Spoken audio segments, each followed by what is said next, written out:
మన ముఖ్యమంత్రి చంద్రబాబు నాయుడు గారు అంటే మన రాష్ట్ర ముఖ్యమంత్రి కనుపడటలేదు. ఎక్కడికి వెళ్లారో ఆచూకీ దొరకట్లేదు. గడిచిన 4 రోజులుగా ముఖ్యమంత్రి గారు ఎక్కడున్నారటటువంటి సమాచారం రాష్ట్ర ప్రజలకి తెలియక ఈ రోజు ఏమయ్యాడు ముఖ్యమంత్రి గారు, అసలు ముఖ్యమంత్రి గారు ఎక్కడికి పోయారు, ఎందుకు ఆయన సమాచారాన్ని అందించట్లేదని చెప్పి ఈ రోజు రాష్ట్ర ప్రజలు అడుగుతున్నటువంటి దాన్ని ఈ రోజు మేము కూడా అడుగుతా ఉన్నాం. సోషల్ మీడియా వేదికగా ఈ రోజు ముఖ్యమంత్రి చంద్రబాబు నాయుడు గారు కనుపడటలేదు, ఆచూకీ ఎక్కడ, ముఖ్యమంత్రి చంద్రబాబు నాయుడు గారు కనపడటలేదు, ఆచూకీ ఎక్కడ అని చెప్పి ఈ రోజు రాష్ట్ర ప్రజానికం అడుగుతా ఉంది. దానికి సమాధానం ఖచ్చితంగా ఈ ప్రభుత్వం చెప్పాలి. ఎందుకంటే ఈయన ఒక తెలుగుదేశానికి ముఖ్యమంత్రి కాదు, రాష్ట్ర ప్రజలకు ముఖ్యమంత్రి.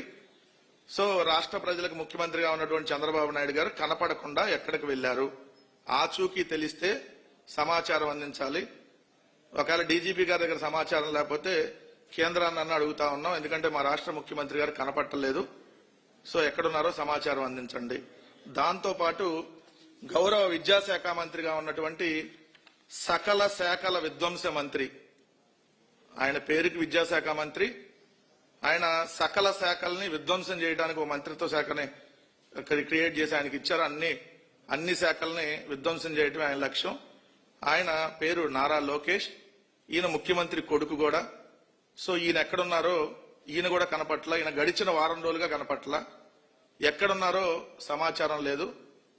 సో అందరూ ఆందోళన చెందుతా ఉన్నారు. ఈరోజు ఏమైపోయాడు చంద్రబాబు నాయుడు గారు, ఏమైపోయాడు నారా లోకేష్ గారు, ఎక్కడికి వెళ్లారు, కనీసం నూతన సంవత్సరం రోజు శుభాకాంక్షలు చెప్పడానికి కూడా అందుబాటులో లేరు అని చెప్పి ఈరోజు రాష్ట్ర ప్రజానికం అడుగుతుంది. కాబట్టి మేము కూడా అడుగుతా ఉన్నాం. రాష్ట్ర ముఖ్యమంత్రి అండ్ రాష్ట్రాన్ని సకల శాఖలకి విధ్వంసం చేస్తున్నటువంటి సకల శాఖల విధ్వంస మంత్రి నారా లోకేష్ గారు ఎక్కడున్నారనేటటువంటి సమాచారం అడుగుతా ఉన్నాం. ఆచూకీ తెలపగలరు దయచేసి.